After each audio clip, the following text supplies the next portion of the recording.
আলাইকুম গাইস, আমরা সকাল উদ্দেশ্যে বেরিয়ে গেলাম। এখন আপনার বাজে হচ্ছে 3টা। আজকে আমাদের এই পাশে খুব বৃষ্টি হয়েছে, এই জন্য আজকে দেখুন আমরা রাহিল আসে। আজকে আমরা ছাগলের ভিডিও করব, বাইরেও যেয়ে দেখে আসবো কতটা পানি। এই দেখুন, এর কিছু ডট টট কিছু হয় নাই, ফাঁকা। এটা দেখেন, এই যে ফাঁকা দেখতে পাচ্ছেন মনে হয় আপনারা, আমি তো শিওর না। যে আমাদের ছাগল দেখুন, এই যে এটা হচ্ছে এর পেটে বাচ্চা আসে।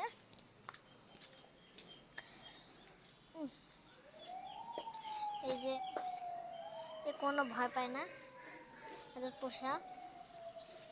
এই যে আমাদের গরু যে গরু একটাই, আর আমার আরও 3টা চ্যালেঞ্জ ছিল, এগুলো ডিলেট হয়ে গেছে। এই যে আমাদের গরুর বাছুর, আর প্রচণ্ড পরিমাণে ওর মাটি যায়, বলার মতন না।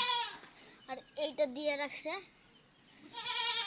যাতে ইয়া না করতে পারে, খাবার না খাইতে পারে, কারণ ওর মায়ের যদি দুধ খেয়ে নেয় আমাদের খাবার হবে না। যদি বাঁধে রাখছি ভাই সাহ, খুব খুব পিপি, খুব সিরিয়াস বিষয়। দেখেন সব ফেলাই দিছে ইয়া গরু অলস। এখন আমরা যাচ্ছি বাইরে।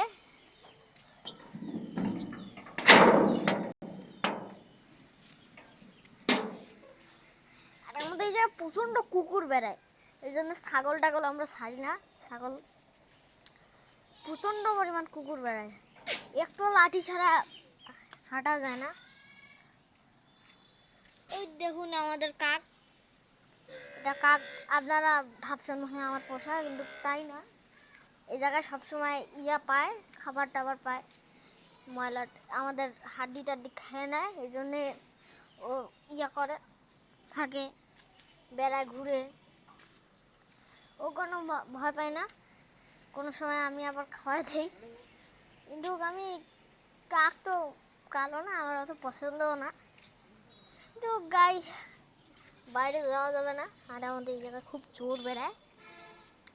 এই এই চোরের মধ্যে তাও আমরা ইয়া করে আসি, কষ্ট টষ্ট করে। এই দেখুন, চলুন দেখা যাক, বাইরে যাই আমরা। ওই পাশে নদী আমাদের, বুঝছেন তারা। ওই দেখুন একটা মানুষ যাচ্ছে, এ খুব খুব ইয়া খচ্চর। একটু যদি গেট ফাঁকা পায় কেটে ইয়ার মতন চলে যায়। এই যে এই দৃশ্যটা। এখন আমরা ভিতরে যাচ্ছি, আপনাদের সরি, ক্ষমা করবেন, দেখাইতে পারলাম না।